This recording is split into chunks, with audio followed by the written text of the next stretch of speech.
Herkese merhaba. Kış hazırlıklarına devam ettiğimiz şu günlerde karşınıza çok güzel bir tarifle geldim. Adına ister sos deyin, ister turşu deyin, ne derseniz deyin ama tadı efsane bir lezzet. Malzemeleri başta gösterdim. Domates, kırmızı biber, böyle küçük kırmızı acı biber kullandım. Çok az da kornişon salatalığı kullandım arkadaşlar. Ne kadar kullandığımı hem burada söyleyeceğim hem de aşağı açıklamalara yazacağım. Gördüğünüz gibi küçük top biberi annem kolaylıkla temizledi. Şimdi aynı temizleme stilini kapya biberde kullanıyor. Bastıra bastıra başını çıkarıyor, görüyorsunuz. Ve daha sonra da içindekilerini temizliyor. Çekirdeklerini, tohumlarını, artık ne derseniz. 300 gram kapya biber, 300 gram kornişon, yarım kilo kırmızı acı biber, gördüğünüz gibi o küçük olanlardan, 1 kilo kadar da domates.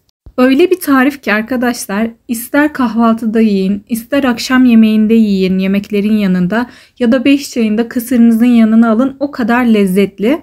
Benim gibi acı sevmeyen ise dilerse içerisine tatlı biber koyabilir, küçük tatlı biberlerden bulabiliyorsa. Bunun dışında tarifi az yapmamızın sebebi de bizim evde acıyı sadece 2 kişi severek yiyor, o yüzden onlara kadar yapıyoruz. Kapya biberleri gördüğünüz gibi büyük parçalar halinde kesiyoruz. Daha sonra blenderdan geçireceğiz. O yüzden boyutları hiç önemli değil. Yine aynı şekilde domateslerin de baş kısmını temizledikten sonra iri iri şekilde doğruyoruz. Ne boyutta olduğunu yine söylediğim gibi hiçbir önemi yok. Çünkü hepsini blenderdan geçeceğiz.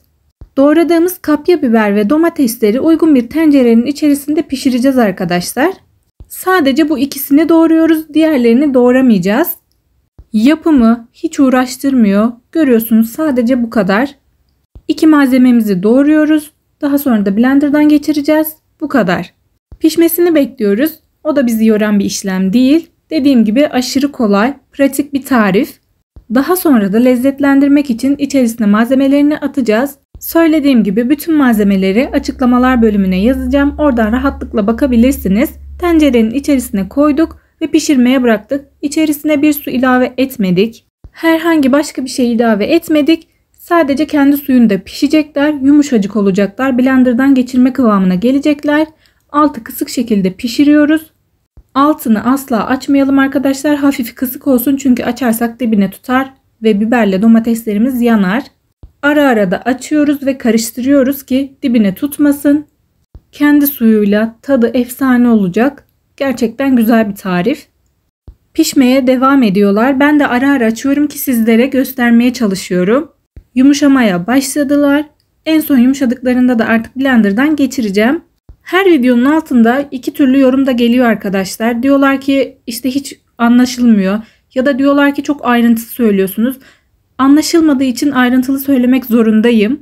Daha önce hiç denememiş insanlar da gönül rahatlığıyla yapabilsin diye bu çabam arkadaşlar. Çünkü malzemeler pahalı, heba olsun istemeyiz. Uzunluğundan ya da ayrıntıdan rahatsız olanlar da hızlandırarak izleyebilirler. Yani bütün uğraşım herkes rahatça anlayabilsin diye. Ben de tariflere bakarken gerçekten en ince ayrıntısına kadar bakıyorum. Anlamadığım yerde güvenemeyip başka tariflere yöneliyorum. Benim videolarımda böyle olsun istemiyorum. Herkes rahatlıkla yapabilsin istiyorum. Domates ve kapya biberi blenderdan geçirdik. Pürüzsüz oldu. Çeyrek çay bardağı üzüm sirkesi kullandık. 1 çay bardağından 1 parmak eksik sıvı yağ ilave ettik. Ve güzelce karıştırıyoruz. Bütün malzemeler iç içe geçsin. Güzelliğini görüyorsunuz arkadaşlar. Kendi suyuyla pişti. Çok güzel oldu. Altı hala açık pişmeye devam ediyor. Şimdi diğer kalan malzemeleri ekliyoruz. Bu arada bütün malzemeleri güzelce yıkadık, temizledik.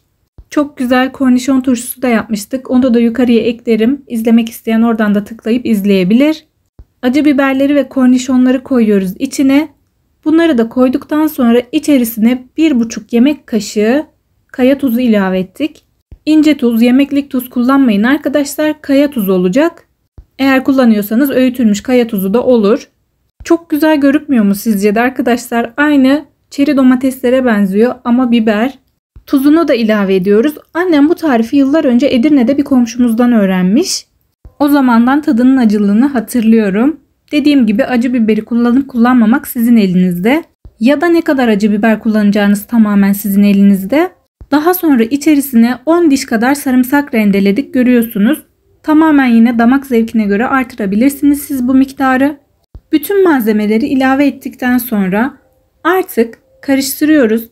ve birazcık altını açarak yaklaşık 15 dakika kadar pişiriyoruz. Son ayarda açık olmayacak arkadaşlar ocağın altı. Kaynatacak şekilde açık olsa yeter. Bakın burada size gösteriyorum. Hafif hafif kaynamaya başladı. En son aşamasını da yine göstereceğim. Bu şekilde olduktan sonra artık hemen kavanozlara koymaya başlayacağız. Biberler de artık hafiften yumuşadı. Dediğim gibi 15 dakika kadar onları da pişirdik. Ve artık kavanozlara koymaya başlıyoruz. Ne ile rahatça koyabilirseniz arkadaşlar onunla koyabilirsiniz. Biz biraz tahta kaşıkla, biraz cezveyle ikisi karışık almaya çalıştık. Koyduk kavanozlara. Sıcak ve hafif sulu kıvamda olduğu için kapaklarının tutmasında herhangi bir sıkıntı yaşamadık. Ama siz kapağının atacağını düşünüyorsanız buzdolabında muhafaza edebilirsiniz. Ama söylediğim gibi sıcak sıcak kavanozladığımız için atma riski olmaz. Sıkı sıkı kapağını kapattıktan sonra atma riskinin olacağını düşünmüyorum ama eğer atarsa tekrar ısıtıp kaynatıp kavanoza koyabilirsiniz. Görüyorsunuz annem sıkıca ağzını kapattı. Bütün işlem bu kadar. Acı turşu, acı sos sevenler için birebir çok güzel bir tarif. Neyin yanında hayal etsem gerçekten güzel duruyor. Hem yemeklerde hem kahvaltıda ekmeğin üstüne sürmelik. Kanalımda söylediğim gibi farklı turşu tarifleri de mevcut. Dilerseniz bakabilirsiniz onlara da.